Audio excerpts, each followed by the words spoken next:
Mais bonjour Cyril. Bonjour Henri. Dis-moi alors, tu es un des meilleurs Masterchef de la télé? Alors je ne suis pas le Masterchef France 2010, mais par contre oui, je fais partie des candidats qui ont été le plus récompensés dans toute l'histoire de Masterchef. Ah bah écoute, mondialement? Mondialement, worldwide. C'est un truc de dingue. Et alors tu vas nous expliquer aujourd'hui comment on devient un bon chef amateur en quelque sorte.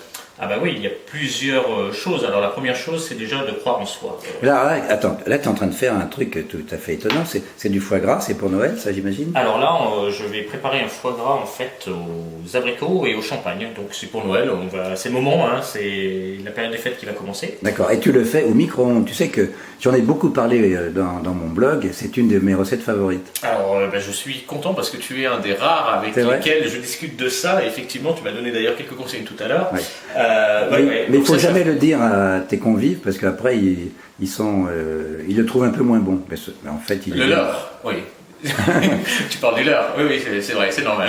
Alors, puis tu me dis aussi, je voulais que tu portes la casquette des vidéos du succès, mais en fait ta chevelure est déposée, c'est ça par... Alors la chevelure elle est déposée, ça c'est clair, je la perds, mais surtout non, mais la houppette est une marque déposée, parce que grâce au programme Masterchef, je pense qu'après Tintin, j'ai la houppette la plus célèbre de France. Ah bah très bien, bah toi, moi j'ai la casquette orange la plus célèbre de France. Mais voilà, je la présente hein, quand même. Oui, voilà. Alors, on va parler donc en 7 points, parce que l'heure tourne. Alors, d'abord, il faut être un roi du management, hein, c'est-à-dire être un organisateur né pour être chef, c'est ça? Alors pour être chef, tout dépend de l'organisation. Alors tu vois, là, le plan de travail, on a essayé d'organiser au maximum, le plan des coupes, le plan choses. Oui. Il faut anticiper. En fait, l'organisation, c'est toujours de l'anticipation. C'est se dire ce que je vais faire, comment je vais le faire, et pourquoi je vais le faire, et enfin pour qui je vais le faire. D'accord. Donc ça fait partie des grosses choses, il faut vraiment anticiper, ça c'est vraiment la première chose. Ça c'est une des premières qualités. La deuxième, j'imagine que c'est la créativité, l'imagination. Alors la deuxième chose, si on veut être un chef, parce qu'on peut être un très bon exécutant, on peut être un très bon commis, hein, il y a des gens qui savent très bien faire les recettes, la deuxième chose effectivement c'est d'avoir son propre univers. C'est-à-dire marmiton, tu veux dire On peut être des marmitons, voilà, avec une belle cassette d'ailleurs, ou souvent une belle toque. Moi j'aspire pas à ça en fait, donc il faut créer son univers, alors ça peut être soit sur des produits, soit sur une façon de travailler. Bien moi, voilà, avec le livre que je vais sortir très prochainement. Ah bah attends, très prochainement, mais tu as un éditeur déjà? Alors j'ai un éditeur, il s'appelle Kawa. Kawa, attends, pas de marque, mais je les connais bien, tu sais. Tu connais l'éditeur chez qui je vais sortir mon livre. Et d'ailleurs, il est là. C'est un très bon éditeur, donc je vais sortir mes recettes qui sont basées à partir de trucs et astuces. Le foie gras au micro-ondes, par exemple, la cuisine au micro-ondes, la cuisine au lave-linge, la cuisine au fer à repasser. J'étais créateur de la cuisine au fer à repasser. Donc c'est pas juste pour détourner des objets, hein, c'est pas juste pour s'amuser, c'est également pour retrouver des saveurs. En fait. Alors, donc toi, tu es le roi du système D? Alors je suis le roi du système D et je fais des choses faciles, ludiques, et c'est pas parce que c'est simple que ça ne doit pas être beau, et ce n'est pas parce que c'est compliqué que ce n'est pas facile à faire. D'accord, donc tu n'as pas de formation particulière? Alors la formation, c'est ma maman. Quand j'étais petit, je l'ai regardée, elle avait 6 bouches à nourrir, et elle avait plein de trésors d'ingéniosité pour nous faire manger.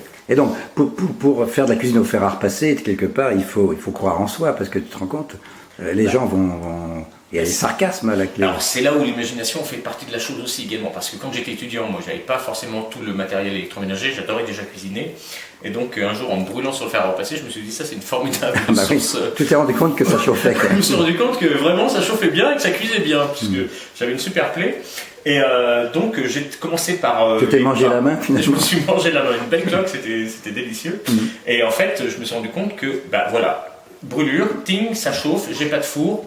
Si j'essayais de cuire avec mon fer à repasser, donc j'ai testé, au début je l'ai fait à sec, hein, avec la semelle à sec, puis après j'ai compris qu'il fallait emballer ses aliments, et ça marche super bien. T'as essayé pour le pain grillé? Alors le pain grillé, et puis justement j'ai une astuce là-dessus, c'est qu'on met des graines directement sur le pain, on emballe le pain dans du papier d'aluminium, on applique le fer, et en fait ça incruste les graines dedans.